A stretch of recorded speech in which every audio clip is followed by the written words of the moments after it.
Number one, we'll be checking now. Let's still not know new video.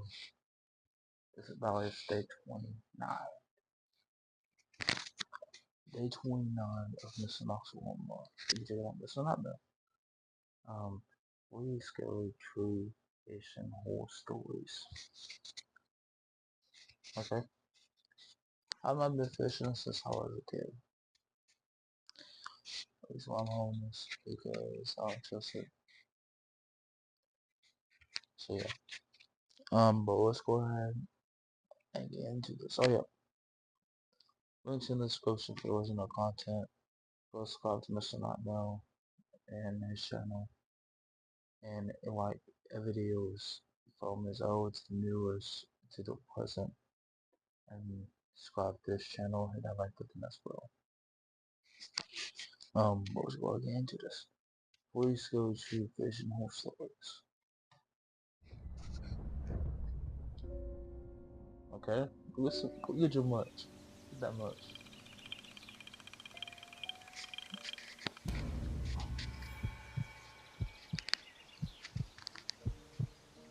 There's this lake that my brother and I used to fish.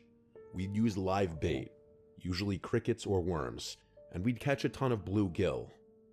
It was a fun time, and some of those early memories are the reason I've been such an avid fisherman for most of my life. The lake wasn't the most popular fishing spot, despite being pretty well stocked from what I can remember. I think most of the locals just found it inconvenient and inaccessible unless you were prepared to hike through the woods a bit, which my brother and I always were. The seclusion was actually one of my favorite things about it, almost like I was sharing a private activity that not everyone got to experience. Everyone knows the best lake fishing happens during periods of low light, meaning early morning or late evening. It's more customary to wake up at the crack of dawn and get out early, but my brother and I developed this habit of going out later in the day and staying into the night. It was our substitute for whatever most high school kids did at that time of night on the weekend, probably partying and whatnot. It was a Friday night, and everything was going according to plan. We reached the lake just as the sun started to set, and by the time we were all baited up, the sun was already starting to dip. We were positioned at the edge of the lake on this little formation of rocks that made a good comfortable surface for us and all our excess gear. It was something we had done hundreds of times. As we were fishing though, something caught my eye on the far side of the lake. There was movement in the water, and by the sheer rippling of it, I was surprised it had taken me so long to notice. I pointed it out to JJ, and the two of us strained our eyes in confusion, wondering what was causing it. Keep in mind, this lake was pretty sizable, and when coupled with the low visibility, it wasn't like you could see perfectly clearly across it. But then, as we were both looking at the ripples in the water, something happened that I would have never expected, not in a million years.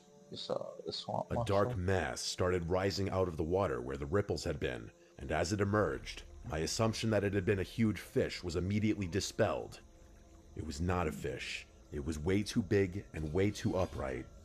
There was only one explanation, really. I think my brother and I realized it at the same time, because I heard him curse at the same time I did. It was a person. Think about how strange that is on its own.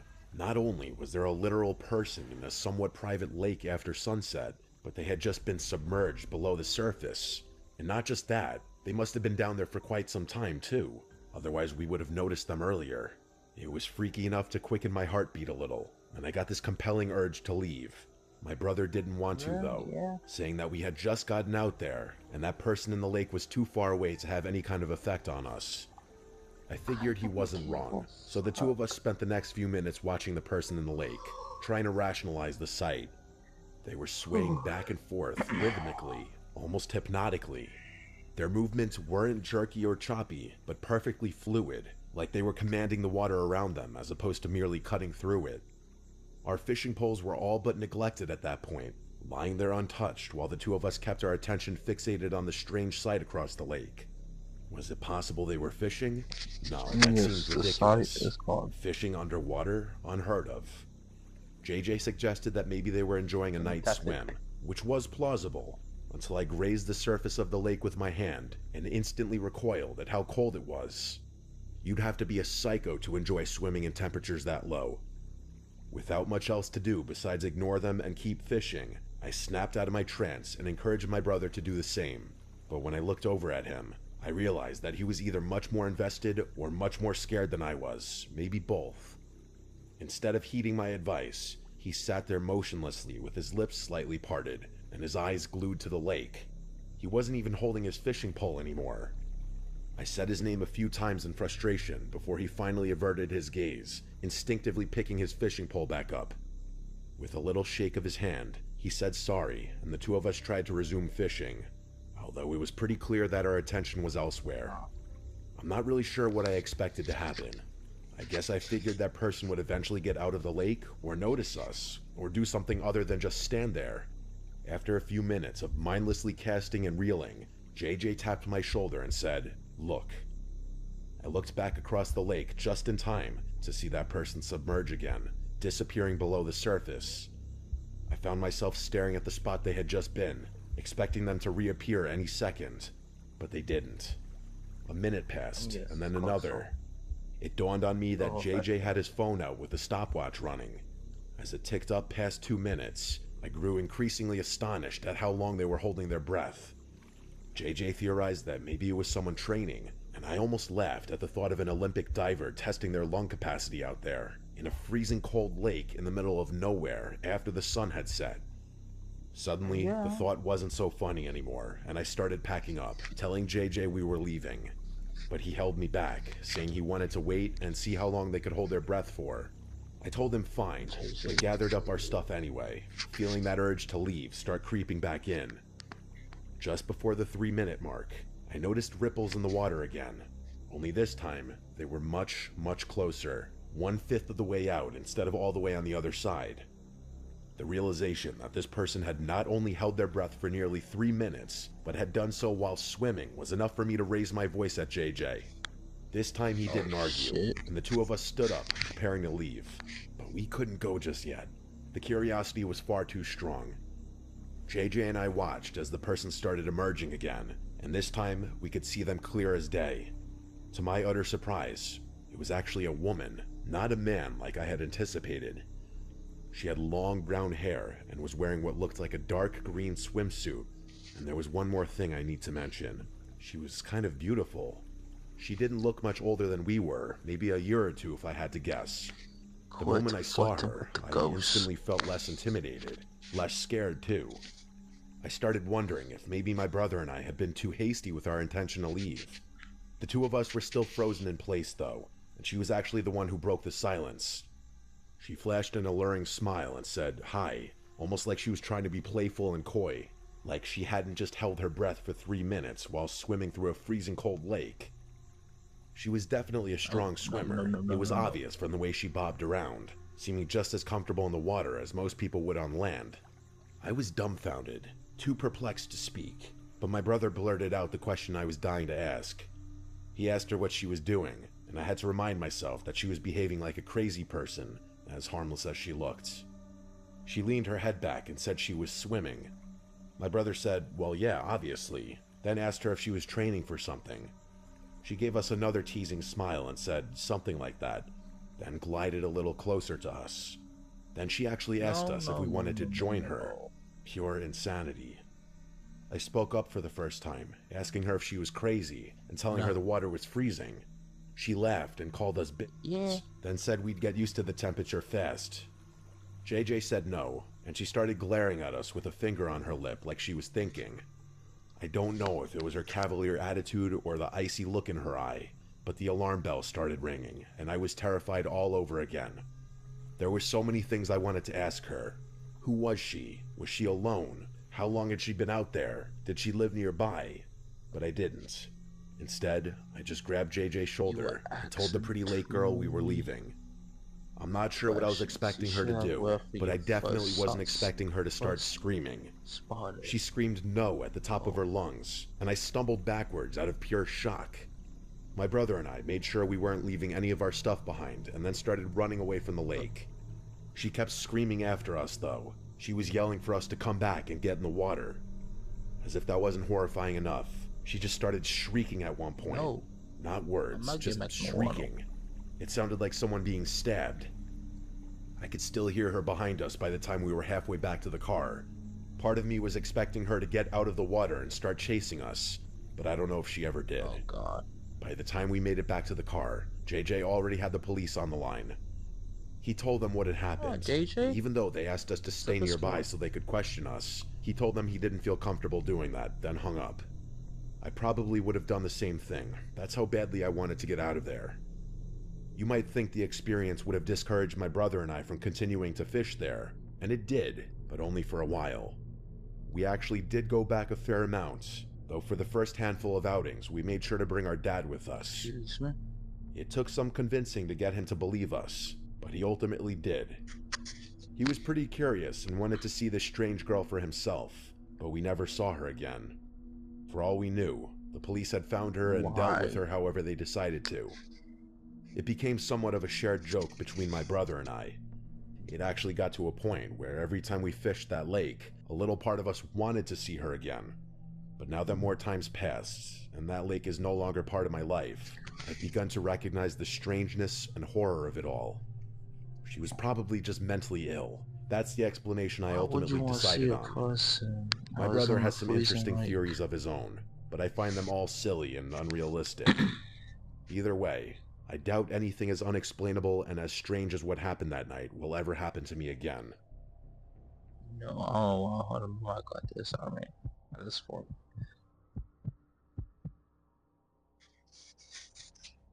My name's Jay, and fishing is one of life's greatest pleasures.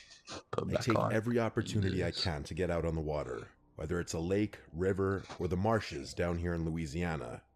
This happened about 2 months ago, when I was out with my friend Angel, who's just as obsessed with fishing as I am. We decided to go marsh fishing for speckled trout, something we'd done plenty of times before. The marshes around here are pretty shallow, so we took out my 2-person kayak like we always do. It was early spring, so it was still pretty cold outside, and the water was even colder, but we didn't care. We'd been paddling for about 30 minutes when we found a good spot that looked promising. The marsh seemed completely empty that day, no other fishermen around, which was exactly how we liked it. We cracked open a couple of beers and got right to the fishing, just enjoying the peace and quiet. We'd been fishing for maybe an hour when Angel hooked something decent, at least from the looks of it. As he was reeling it in, he got a little too excited and leaned over the side of the kayak to get a better angle. I knew what was about to happen the second before it did, but I couldn't speak up in time. Understand the kayak. As he was leaning over, I watched helplessly as his phone slid out of his jacket pocket and plunged into the muddy water. Safe to say, Angel was frustrated as hell. He said he had insurance that would cover damage to his phone, but not if it was completely lost.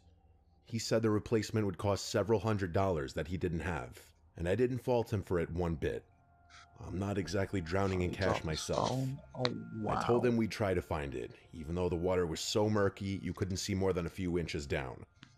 We spent the next 20 minutes in that same area using our paddles to try and feel something hard on the bottom, but it was hopeless. The marsh bottom was all mud and vegetation, and even though both of us had seen the phone fall into the water, we started second-guessing where we should even be looking. Finally, I told Angel we weren't going to find it and we might as well try to salvage some enjoyment from the day, but he shook his head and said he wasn't leaving without that phone. Before I could stop him, Angel started taking off his shoes and pants. He said he was going to wade into the marsh and try to feel around for the phone with his feet. I thought it wasn't a half-bad idea, actually. At least it was better than poking around with paddles. The moment Angel stepped into the water, he let out a string of curses about how cold it was. That spot of the marsh was actually deeper than I'd expected, about 4.5 feet, judging by where the water came up on Angel's body.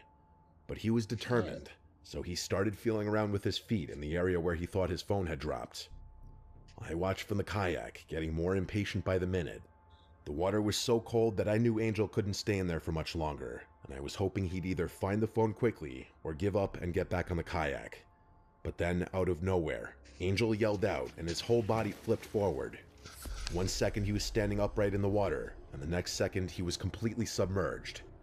At first I thought maybe he'd slipped on the muddy bottom, or maybe he'd actually found his phone and dove down to grab it. But after a few seconds passed without Angel resurfacing, I realized something was seriously wrong. I didn't even think. I just started yanking off my shoes and jacket, preparing to jump in after him. Before I could get in the water, though, Angel burst up from the marsh, covered head to toe in filthy muck and mud, and he was screaming at me to get out of there as fast as possible. I helped pull him back into the kayak, and we started paddling away from that spot as quickly as we could. Angel was shaking, and not just from the cold water by the looks of it. He kept looking back over his shoulder at the water like he expected something to follow us. Once we were a decent distance away, I asked him what had happened down there. Angel said that while he was feeling around for the phone with his feet, something had grabbed his ankle and yanked him under. He had a hard time describing what it felt like. He said it wasn't exactly a hand, but it wasn't a tentacle or a set of teeth either, just something that wrapped around his ankle with incredible strength. According to Angel, after he went under, whatever had grabbed him tried to drag him away from where we had been fishing. He said he fought against it with everything he had, kicking and struggling, until he finally managed to break free from its grip.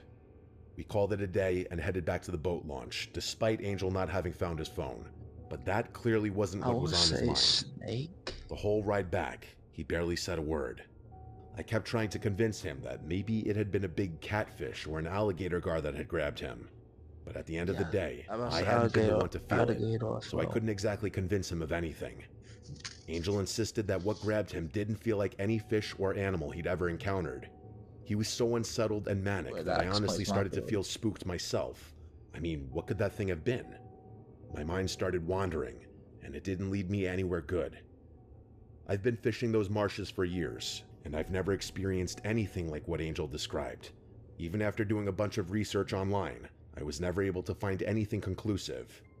Part of me wants to go back to that spot and see if we could figure out what's down there, but I'm not eager to do that anytime soon. I will say that every time I've been marsh fishing since then, I felt this sense of unease that should never accompany something as enjoyable as fishing. Yeah, Diablo fish down there. Alright, so This story happened about 2 months ago, and it's something I still think about from time to time. It was me, Kat, Nick, and Megan, the usual crew for weekend adventures. We'd been looking for something to do on a Saturday evening, and Nick brought up this reservoir near Megan's house that we'd been to several times before. It's kind of a classic spot amongst our friend group. Nick and I knew it was stocked with bass, so we were eager to get some fishing in since the two of us are pretty obsessed with the activity. Kat and Megan were just excited to drink a little at the water's edge and maybe go for a dip if they were feeling adventurous enough.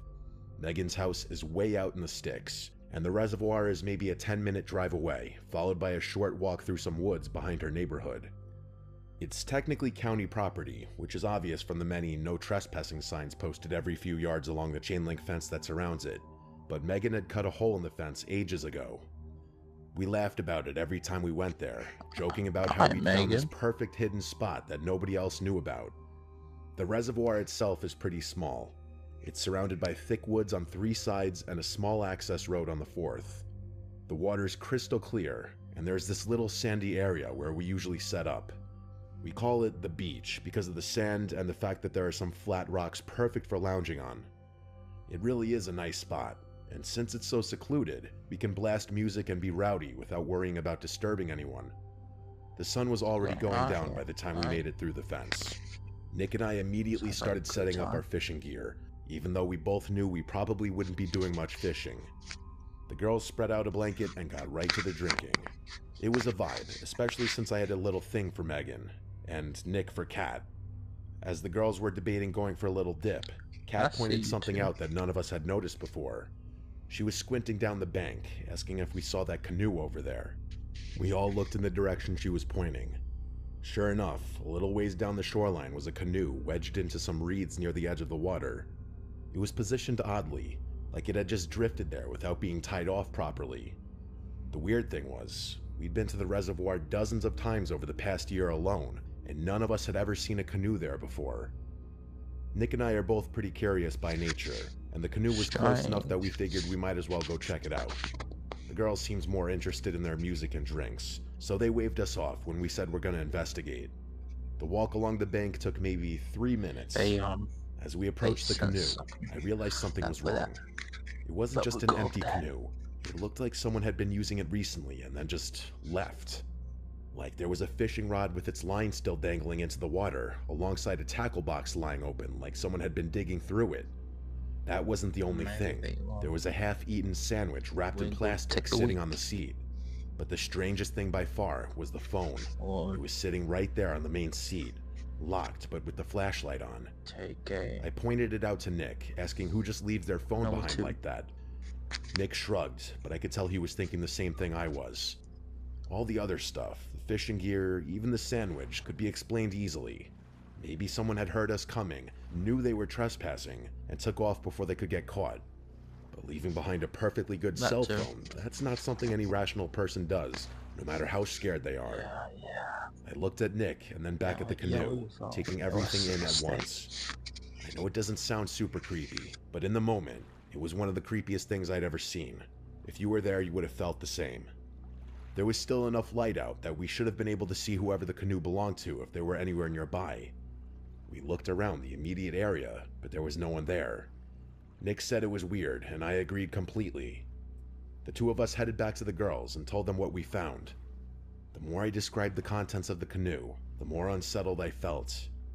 I remember looking back over at it, feeling this rising feeling of foreboding as I watched it gently drift back and forth in the water. The four of us talked it over for a few minutes, throwing around theories, but none of our explanations really made sense when you factored in the phone. Kat said she wanted to get out of there, and honestly, I agreed. The whole situation was giving me a bad feeling. Cat smart. We started packing up our stuff when Megan gasped and pointed across the reservoir. I followed her gaze and literally had to do a double take. On the far side of the water was a person standing knee-deep in the reservoir. Even though the sun had just set, I could see them clearly. They had something long in their hands that looked like it could have been a fishing rod or maybe a stick. But what really freaked me out was the fact that they were just standing there perfectly still, facing in our direction. It dawned on me that they were watching us, and they probably had been for a while. Hell no. All of a sudden, the creepiness of having seen that abandoned canoe turned into straight-up fear. None of us said it out loud, but I could tell we were all thinking the same thing. We needed to get out of there immediately. We grabbed our stuff and started heading back toward the fence. We weren't quite running, but we were moving fast. And then came the thing I had been dreading. That guy started yelling after us, screaming that we shouldn't be there and to get out. That's exactly what we were doing, but he didn't seem to care. He was belligerent, and the way he kept screaming and cursing made him sound like a lunatic.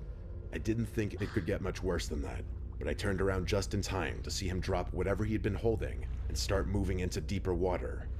It took me 2 seconds to realize what was happening. He was swimming across the reservoir. I screamed at my friends to run, and we took off. We sprinted back to the hole in the fence and squeezed through as fast as we could. I was in the back, and as I was crawling through, I could hear splashing from the direction of the water. I made it through, and the four of us booked it in the car and sped out of there as quickly as we could.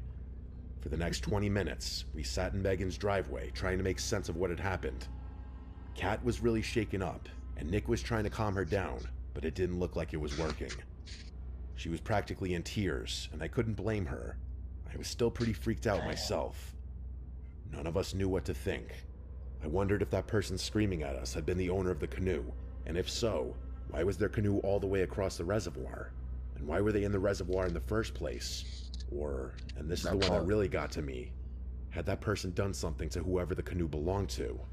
But as Megan pointed out, that didn't make much sense considering the fact that they chased us, drawing unnecessary attention to themselves. Kat wanted to call the police, but what would we tell them? That we were trespassing and found an abandoned canoe? That someone yelled at us to get out of a place we weren't supposed to be in the first place? Not an option. It's been a few months since the incident, and we haven't been back to the reservoir since then. Part of me wants to go back there for answers, but I haven't been able to convince the girls, or even Nick, to come with me. It's probably for the best.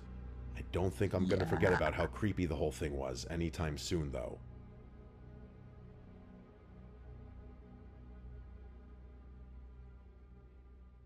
So then, okay, yeah. That's the end of the video. I ain't gonna lie. These stories were not bad. But, make sure to subscribe button, hit that like button, Like I said in the intro, links in the description down below for the original content. Go subscribe to Mr. Nightmail and like the video from his past, his present, and for the future of his content. Same as over here. Hit that like button, hit that subscribe button, and if you want, if you feel like it, share the video as well. Hey, I'll see you guys next time.